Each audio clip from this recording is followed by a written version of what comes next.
આજે 21મી ઓગસ્ટ 2026 શુક્રવારના દિવસે આજના ચિંતનમાં તમામ સંતો હરિભક્તોને મારા સાષ્ટાંગ પ્રણામ. જય સ્વામિનારાયણ. આજનું ચિંતન નંદ સંતોના કીર્તનો, મર્મ અને રહસ્ય. હરિભજતા સુખ હોય સમજ મન, હરિભજતા સુખ હોય. માત પિતા જ્યોતિ સુત બંધુ, સંગ ચલત નહીં કોઈ સમજ મન, હરિભજતા સુખ હોય સમજ મન, હરિભજતા સુખ હોય.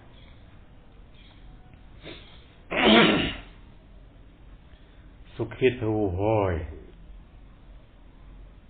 તો અમુક સત્ય સનાતન સિદ્ધાંતને સુખકારી એવી સમજણને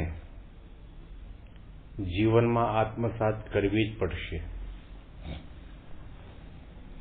નહીં તો દુઃખનો કોઈ અંત આવે તેમ નથી. દુઃખ માત્ર અજ્ઞાનનું છે, વાસનાનું છે, આસક્તિ અને કામનાનું છે, દેહાભિમાનનું છે, અહંતા અને મમતાના ભાવનું છે. ક્લેશ, કજીઓ, ઝઘડો, મારામારી અને મહાન યુદ્ધો સૃષ્ટિનું સર્જન થયું તે આજ સુધી થતા આવ્યા. એની પાછળના કારણો આટલા છે.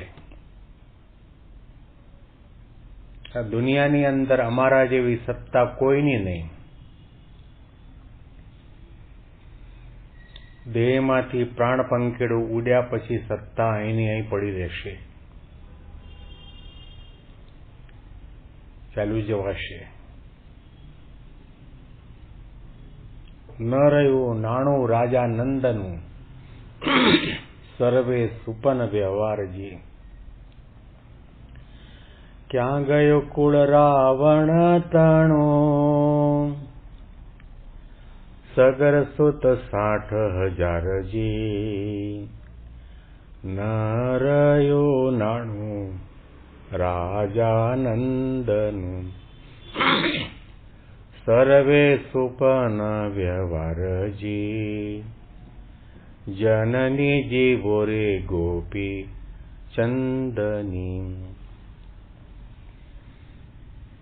ગુણાતીતાનંદ સ્વામીએ પોતાની વાતમાં લખ્યું કે સંસારના વિષયમાં, સત્તામાં, સંપત્તિમાં જો સુખ હોત તો ચિત્રકેતુ રાજાએ કરોડ રાણીઓનો ત્યાગ શા માટે કર્યો? અંબરીશ રાજા, જનક રાજા, પ્રિયવ્રત રાજા, મોટા મોટા રાજાઓ હોવા છતાં પણ ભગવાનના માર્ગે કેમ ચાલ્યા? ગોપીચંદે શા માટે ત્યાગ કર્યો? ભર્તૃહરિ રાજાએ શા માટે રાજ્યનો ત્યાગ કર્યો? આજની તારીખે પણ અમેરિકા જેવી વિષયથી ભરપૂર એવી ધરતીનો ત્યાગ નવયુવાનો શા માટે કરે છે? કારણ કે સમજાવું છે, જ્યાં સુધી આ જગતના વિષયનો, સુખનો, સગવડતાનો ત્યાગ કરવામાં નહીં આવે ત્યાં સુધી દુઃખ, ઉપાધિ અને ઉદ્વેગ મટવાના નથી. લંકા નગરી સોનાની નગરી કહેવાતી અને રાવણ રાજા પોતે કહેવાય છે કે એણે પોતાના ખાટલાના પાયે 9 ગ્રહ બાંધ્યા હતા. એની પાસે મંદોદરી જેવી રૂડીરૂપાળી ઘણી બધી રાણીઓ અને પટરાણીઓ હોવા છતાં પણ ખાલી હાથે આવ્યો તો અને ખાલી હાથે જવું પડ્યું. શાસ્ત્રો આપણને કહે છે આપણી નજર સામે એવા કેટલા કરોડો અબજોપતિ આવ્યા અને ગયા. જે કંઈ જોઈએ, જે કંઈ સાંભળીએ, જે કંઈ વાંચીએ, એનો આપણે તોલ નથી કરતા.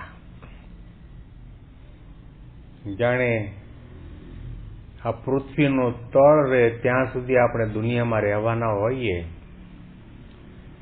એવી રીતે ખીલા ખોડીને આપણે એમાં બંધાઈએ છીએ. નંદ રાજાએ આખી પૃથ્વીનું નાણું ભેગું કર્યું. ઘડીના છઠ્ઠા ભાગમાં એ બધું છોડીને જવું પડ્યું. માત પિતા જોવતી સુત બંધુ સંગ ચલત નહીં કોઈ. એનો અર્થ એવો પણ નથી કે તમારે માતા પિતા સાથે રહેવું નહીં. એનો અર્થ એવો પણ નથી કે માતા પિતાની સેવા ન કરવી. એનો અર્થ એવો પણ નથી કે કંઈ સાથે નથી આવવાનું માટે ઉદ્યમ કરવો જ નહીં, કમાણી કરવી જ નહીં. દેહ નિર્વાહના માટે નોકરી, ધંધો, વ્યવસાય, મજૂરી કંઈ પણ કરવું ઘટે, કરવું જોઈએ. કારણ કે દેહોયમ સાધનમ મુક્તે હે ન ભોગ માત્ર સાધનમ. આ મનુષ્ય દેહ ભગવાનનું ભજન કરવા માટે, સંસાર સાગર તરી શકાય એના માટેની ભક્તિ કરવા માટે, ભગવાનને પામવા માટે, નિર્વાસનિક થવા માટે, આપણા દોષોને ટાળવા બાળવા માટે ભગવાને કૃપા કરીને ભારત ભૂમિમાં આપણને મનુષ્યનો દેહ આપ્યો છે. આ બધું બોલવાનો વિષય નથી, ખાલી વાંચવાનો વિષય નથી, ખાલી સાંભળવાનો વિષય નથી, જીવનમાં ઉતારવાનો વિષય છે. કે ગમે તેટલા નજીકના સગા સંબંધી હશે અને આપણા માટે પ્રાણ પાથરે એટલો પ્રેમ હશે, તો પણ આંખ મીચાણી પછી કોઈ કોઈનું નથી. આ બધું છોડીને જવાનું છે. જ્યાં સુધી મમતાના દોરડે બંધાણા છીએ ત્યાં સુધી મનદુખ થવાના, કજિયા કંકાસ થવાના. અજ્ઞાનતાના કારણે સંતો ઘણી વખત એક દ્રષ્ટાંત આપીને પણ સમજાવતા કે બે ભાઈઓ કંદોઈ જ્ઞાતિમાં એમણે નક્કી કર્યું કે આપણે લગ્ન થતા પહેલા થોડા સદ્ધર થઈએ, અને એમણે ફરસાણની દુકાન શરૂ કરી. એમાં સ્પેશિયલ માસ્ટરી એમની ફાફડા ગાંઠિયામાં આવી. લાંબા લાહા ફાફડા ગાંઠિયા બનાવે, ગરમા ગરમ ફાફડા ગાંઠિયા અને તળેલા મરચાં. અને એવો ધંધો જામ્યો, હજારો લાખો રૂપિયા કમાણા. અને બંને ભાઈઓએ લગ્ન કર્યા. બંને સરસ મજાના મકાન બંગલા બનાવી દીધા. અને લગ્ન થયા પછી બંનેને ત્યાં ધર્મપત્ની નહીં, પરંતુ લક્ષ્મીજી આવી, વહુ આવી, અને આવીને કંકાસ કજિયા ચાલુ થયા. બંને ભાઈઓએ નક્કી કર્યું કે આવી રીતે ઝઘડા દરરોજ ઉઠીને થતા હોય તો આપણે બંને ભાઈઓ જુદા થઈએ. જુદા થવા માટે પોતે જેટલું કમાણા હતા એનો ભાગ પાડ્યો, મકાનના ભાગ પાડ્યા, સોના ચાંદી હીરા મોતી જે કંઈ હતું એના ભાગ પાડ્યા, વાસણોના ભાગ પાડ્યા. ભાગ પાડતા ફાફડા ગાંઠિયા તળવા માટેનો એક જારો વધ્યો. જારો એક અને લેવાવાળા બે. મોટો ભાઈ કે આ જારો બહુ શુકનિયાળ છે.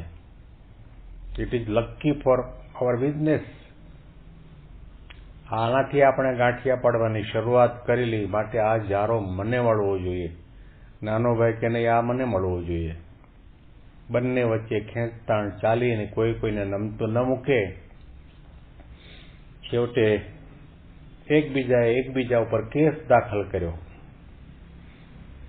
અને આ કેસની ચુકાદો થોડા દિવસમાં આવી જાય તો બહુ સારું. 10 વર્ષ સુધી કેસ ચાલ્યો. આ 10 વર્ષના ગાળામાં બંને ભાઈઓને ત્યાં સારા મોટા નાના મોટા શુભ અશુભ પ્રસંગો ઘણા બધા બન્યા, પણ કોઈ કોઈને ત્યાં જાય નહીં. કોઈ જાતનો બોલવા ચાલવાનો પણ વ્યવહાર નહીં. 10મા વર્ષે ન્યાયાધીશે ચુકાદો આપીને કહ્યું કે જારો એક છે અને તમે બંને લેવાવાળા છો, તો એક કામ કરો, હમણાં અમારો પોલીસ તમારી સાથે આવશે. બજારની અંદર લુહારની કોટ છે, ત્યાં લઈ જાઓ. એને કહેજો કે જારાના બે વચ્ચેથી કાપીને 2 ભાગ કરી આપે, અડધો તારો અને અડધો તારો. જારાના 2 ભાગ કર્યા, કંઈ કામનો ન રહ્યો. અજ્ઞાન, મમત્વ, મારું છે મારું છે મારું છે, એના માટે કજિયા થાય છે, એના માટે મન દુઃખ થાય છે, એના માટે અબોલા લેવાનું મન થાય છે, એના માટે મારામારી ખૂન ખરાબી થાય છે. સમજી રાખો, ખાલી કપડા વગર આપણે અહીંથી દુનિયામાંથી વિદાય લેવાની છે, તો પછી સંતોષ રાખો. ભગવાને આપણને જે સ્થિતિમાં રાખ્યા હોય એ સ્થિતિમાં રહીને ભગવાનનું ભજન કરો, તો પછી અંતરમાં શાંતિ અને સુખનો અનુભવ થશે. આગળની પંક્તિ ઉપર આવતીકાલે ચિંતન સાંભળીશું. બેંગ્લોરથી પ્રેમ શાસ્ત્રીના સાષ્ટાંગ પ્રણામ. જય સ્વામિનારાયણ.